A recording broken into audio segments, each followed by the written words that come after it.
আপনার দুইখান হাত ধরে অনুরোধ করছি স্যার, আমার একখান বিয়ের ব্যবস্থা করে দেন। যেমন হোক তেমন হোক, মনে করেন যে খালি একখান বউ হলেই চলবে। আরে বলে হাত ছাড়া তো শোনো, আমার জানা মতে তোমার বাপ তোমার জন্য বিয়ের কম চেষ্টা করে নাই, কিন্তু মেয়ে বাড়ির লোকজন যদি তোমার সাথে মেয়ে বিয়ে না দেয় তাহলে তো জোর করা যায় না। আর বিয়ে দিবিই বা কিরম করে? তুমি তো কাম কাজ কিছুই করো না। আজও দেখলাম তোমার বুড়ি বাপটার দোকান বন্ধ করে মুকামে যাওয়া লাগলে, আর তুমি এত বড় জুয়েন সাওয়াল আজারি পেশাল পাড়িয়ে বেড়াচ্ছাও।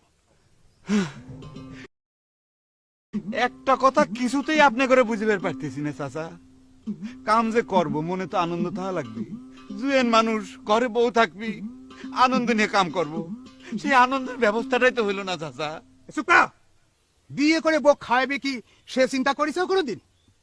আজকাল কারোর মেয়ে এত সস্তা হয় নাই যে তোমার মতো অকম্মার সাথে বিয়ে দিবি।